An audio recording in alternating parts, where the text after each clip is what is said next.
अस्सलाम वालेकुम दोस्तों।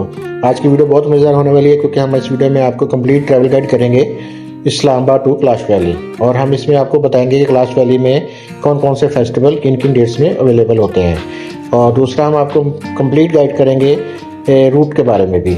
और उसके बाद हम आपको लोअरी टनल के बारे में जो ब्लू लाइट्स ऑन होती हैं उसके बारे में बताएंगे, ये ब्लू लाइट्स लोअरी टनल में क्यों ऑन होती हैं। इसके अलावा हम आपको कैलाश वैली के टूरिस्ट पॉइंट्स के बारे में बताएंगे और हम बताएंगे जो जो फेस्टिवल होते हैं ये किस गांव में और किस एरिया में मनाया जाता है। इसके अलावा आपको बहुत सारी मज़ेदार सी चीज़ें कैलाश वैली के बारे में बताएंगे।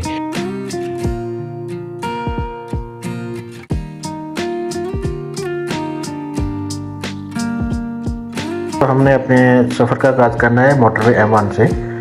तो ये है जी पेशावर टू इस्लामाबाद है, इस्लामाबाद टू पेशावर है। और अगर हम इस्लामाबाद की तरफ से जाते हैं तो हमें 90 किलोमीटर इस पर ट्रैवल करना है कर्नल शेर खां इंटरचेंज तक।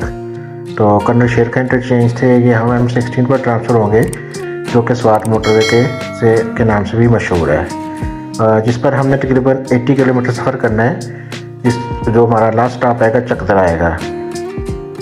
ये स्वात मोटरवे पर ट्रैवल करते हुए एक एरिया आता है, रेस्ट एरिया आता है, कटलिंग रेस्ट एरिया। तो ये अपना ट्रैवल के गाइडलाइन के साथ से बहुत अच्छी प्लेस है जी। यहाँ पर हर किस्म के आपको बोर्ड मिलेंगे about Swat, about Kalam, about Chitral.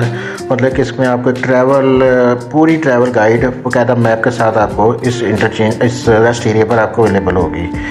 और वहाँ से हम आगे निकलेंगे तो आगे एक पिलाई का एरिया आता है जो कि बड़ा खूबसूरत एरिया है। तो ये अब मैं आपको जो पिक्चर इस वक्त शो हो रही है जो इस पिलाई के एरिया की हैं, तो ये बड़ा खूबसूरत एरिया। वैसे भी स्वात को पाकिस्तान का स्विट्ज़रलैंड कहा जाता है, एशिया का स्विट्ज़रलैंड कहा जाता है।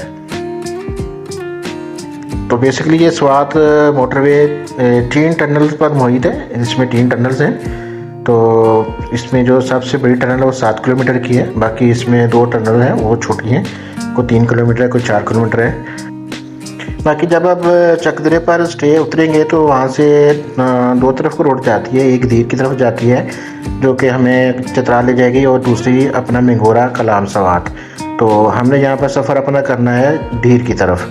तो बेसिकली हम पुल क्रॉस करेंगे। पुल क्रॉस करने के बाद हम दरिया के अपोजिट साइड पर चले जाते हैं। और यहाँ से तकरीबन 104 किलोमीटर सफ़र हम जब करेंगे चकदरे से अपना धीर की तरफ, तो धीर से थोड़ा सा पहले एक बाबे कमराट आता है। तो ये मैं आपको पिक्चर शो कर रहा हूँ बाबे कमराट की। तो यहाँ से कमराट तकरीबन 78 किलोमीटर है, लेकिन ये हमारी डेस्टिनेशन नहीं है। हमारी डेस्टिनेशन है आगे कैलाश। तो यहाँ से हम आगे कैलाश की तरफ निकलते हैं। जब हम कैलाश की तरफ निकलेंगे तो सबसे पहले आती है लोअरी टनल। डी से तकरीबन ये 40 मिनट्स की ड्राइव है और तकरीबन 25 किलोमीटर है। तो बेसिकली ये 1975 में जुल्फ़िकार अली भुट्टो साहब ने इसका इफ्तिताह किया था, तो जो कि 1 साल चलने के बाद बंद हो गया। पिक्चर में आपको एक सेंटर में पीक नज़र आ रही है। ये पीक बेसिकली लोअरी टॉप वाली पीक है। तो इसके नीचे ही टनल है। और ये फिर 2005 में मुशर्रफ साहब ने इसको चलाया था। फिर उसके बाद फिर ये अभी थोड़े से पहले कंप्लीट हुई है। तो ये तकरीबन टनल से तकरीबन 1 किलोमीटर पहले आपको चेक पोस्ट मिलती है जहाँ पर आपने अपनी ID कार्ड की तरह एंट्री करानी होती है। अभी आपको पिक्चर में साइड पर एक रोड नज़र आ रही है। बेसिकली ये रोड है पुराना लोअरी टॉप वाली रोड, ठीक है। और इसके साथ ही उन्होंने स्टार्ट की हुई है, टनल स्टार्ट की हुई है। तो टनल में आपको बगैर ID कार्ड की एंट्री के बाद आपको इंटर करने देंगे। तो टनल में बाइक्स अलाउ नहीं है। तो बाइक्स के लिए आपको सबसे पहले वहाँ पर गाड़ी हायर करनी पड़ती है। लोडर गाड़ी होती है जिसको आपसे 1500 लेती है, जो आपकी बाइक लोड करके टनल की दूसरी तरफ भेज देते हैं। तो अभी आपको देखेंगे, अभी आपको ये वाइट लाइट नज़र आएंगी। जब टनल में इंटर होते हैं तो वाइट लाइट नज़र आएंगी। कुछ ड्राइव करने के बाद ये लाइट्स ब्लू हो जाती हैं। तो ब्लू लाइट्स का एक्चुअली मतलब क्या है? ये ब्लू लाइट्स का मतलब ये है कि ये आप बिल्कुल इस वक्त लोअरी टॉप के सेंटर में है। ये बिल्कुल टॉप ऊपर से आपके बिल्कुल स्ट्रेट नीचे है, ठीक है। और दूसरा बात मैं ये कह रहा था, तो मैं आपको ये मैप के साथ भी शो करता हूँ कि ये ब्लू लाइट्स कहाँ पर आती हैं। तो ये बिल्कुल सेंटर आएगा तो सेंटर में आपको ब्लू लाइट्स आएंगी। और एक बात आपको और बता दूं कि हमारे जो दोस्त हैं फैमिली के साथ सफ़र कर रहे हैं वो प्लीज़ रात का सफ़र ना करें। तो धीर अच्छी मुकाम है, धीर पर आप नाइट स्टे करें और कोशिश करें कि मॉर्निंग फर्स्ट टाइम धीर से अपना आगे का सफ़र स्टार्ट करें। अच्छा दोस्तों, टनल के ऊपर ना ड्रोन जो है ना उसकी पाबंदी है। आप ड्रोन पर नहीं उड़ा सकते। और टनल के बाद हम लोग निकलेंगे अयून वैली की तरफ। तो बेसिकली ये मेन स्टॉप है अयून वैली, जहाँ पर हम लोग गाड़ियाँ खड़ी करते हैं। कुछ लोग चित्राल में गाड़ियाँ खड़ी कर देते हैं, जो कि अयून से तकरीबन 18 किलोमीटर आगे है। तो लेकिन ये है कि आप अगर चित्राल जाएंगे, चित्राल से वापस अयून वैली आएंगे, तो उसके लिए आपको 18 किलोमीटर आने जाने का सफ़र एक्स्ट्रा पड़ेगा। तो मेरा मशवरा ये कि आप अयून वैली में ही गाड़ी खड़ी करें, वहाँ से आप गाड़ी हायर करें, अपनी गाड़ी आगे मत लेके जाएं कैलाश वैली के लिए, क्योंकि आके रोड साथ नहीं देता। ये बेसिकली जो कैलाश वैली है ये 3 गांव पर मुहित है। एक रंबूर गांव है, दूसरा बमरीट गांव है, तीसरा बरीर गांव है। तो जब भी ये कोई फेस्टिवल होता है, ये तीनों गाँव की जो वादी है ये इकट्ठी होती है, इकट्ठी होकर ये फेस्टिवल मनाते हैं।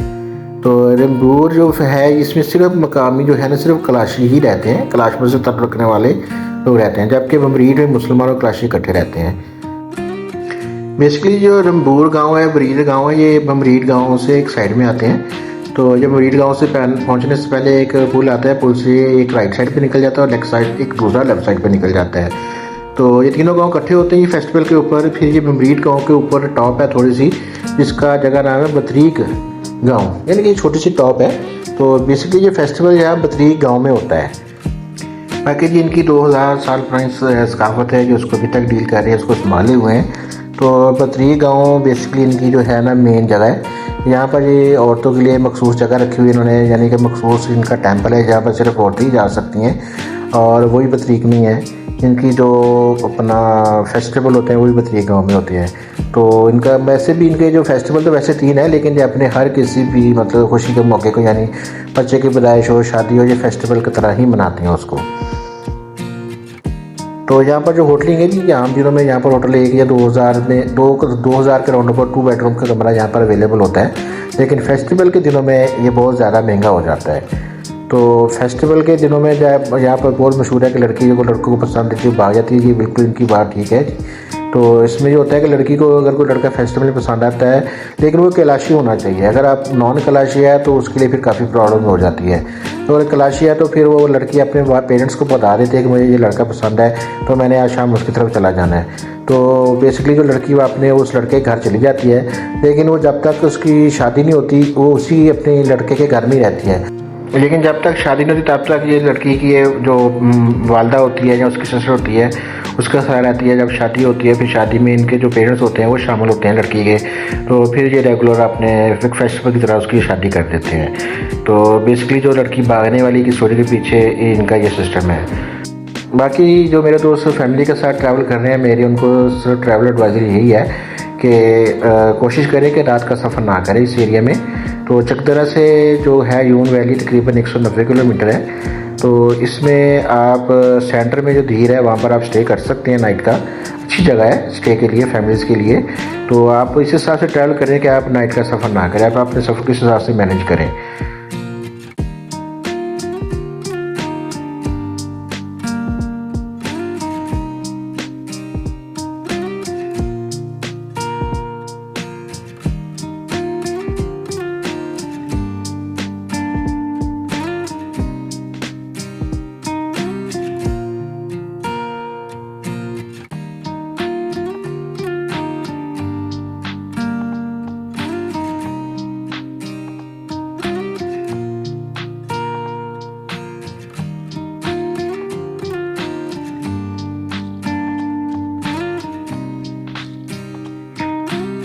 और इसके बाद आपको एक कैलाशी लोगों की एक और बात बताता हूँ। बात ये है कि ये जो लोग हैं ना, ये जो शावर है ये घर में नहीं लेते। इन्होंने मखसूस जगह बनाई होती है, औरतों की अलग होती है, मर्दों की अलग होती है। तो ये सिर्फ और सिर्फ वहाँ पर जाकर शावर लेते हैं, ये घरों में शावर इस्तेमाल नहीं करते। बाकी मेरे दोस्तों से यही गुजारिश है कि अपना कोशिश करें कि आप ह्यूमन वैली से ही गाड़ी लेके गएँ। वो तकरीबन 6000 रुपये लेती है आपको कैलाश ड्रॉप करने का, और वापसी पर फिर आपको वहाँ से गाड़ी मिल जाती है। तो वो 6000 रुपये लेती है। वो मेरा ख्याल बेहतर है कि आप अपनी गाड़ी लेके जाए, क्योंकि रोड बहुत छोटा है और जिसकी वजह से आपको प्रॉब्लम होगी। या वो तकरीबन आगे चढ़ाई भी काफ़ी ज़्यादा है और 4x4 वहाँ पर गाड़ी चलती है। कि बाकी 3 फेस्टिवल मनाए जाते हैं जी साल में कैलाश वैली में। पहला चिलम जोशी है जिसको स्प्रिंग फेस्टिवल भी कहते हैं, ये 13 मई से 16 मई होता है। उसके बाद दूसरा फेस्टिवल है ऊचल फेस्टिवल, ये इसको समर फेस्टिवल भी कहते हैं। ये 20 अगस्त से 22 अगस्त में होता है, इसकी डेट है। तीसरा फेस्टिवल है चिमोल फेस्टिवल, विंटर फेस्टिवल। तो ये 15 दिसंबर से 22 दिसंबर तक होता है। ओके दोस्तों, उम्मीद है आपको हमारी वीडियो पसंद आई होगी। अगर आपको हमारी वीडियो पसंद आई है तो प्लीज़ इसको लाइक और सब्सक्राइब लाजमी कर दीजिएगा। तो बाकी इंशाल्लाह मिलते हैं नेक्स्ट वीडियो में। ओके जी, अल्लाह हाफिज़, टेक केयर।